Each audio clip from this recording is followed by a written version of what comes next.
Un campus en dormant censé vacances d'été, mais pour la troisième année consécutive, l'université de Sudbury n'aura pas non plus de rentrée cet automne. Après sa séparation de l'université laurentienne, l'établissement désormais autonome veut offrir des programmes en français, mais la province a rejeté le mois dernier sa demande de financement. Nous, on trouve qu'ils ont manqué de respect auprès de leurs obligations euh, auprès de la loi sur les services en français. L'Assemblée de la francophonie de l'Ontario hausse le ton dans ce dossier et dépose une plainte au bureau de l'Ombudsman contre le ministère des collèges et universités.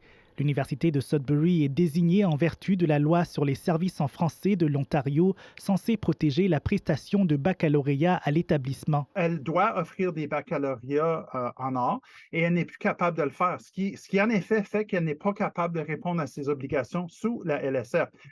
Donc, nous, on a déposé une plainte au commissaire des services en français et on demande à nos membres de faire la même chose. La demande actuelle envers les programmes est satisfaisante. Dans son refus de financement, la province a souligné que la proposition de l'Université de Sudbury ne correspondait pas à la demande et aux tendances en matière d'inscription, mais n'a fait aucune mention de la loi sur les services en français. En rendant des décisions, la loi sur les services en français oblige le ministère des collèges et universités de tenir compte des droits de la communauté franco-ontarienne et de l'esprit de la loi sur les services en français.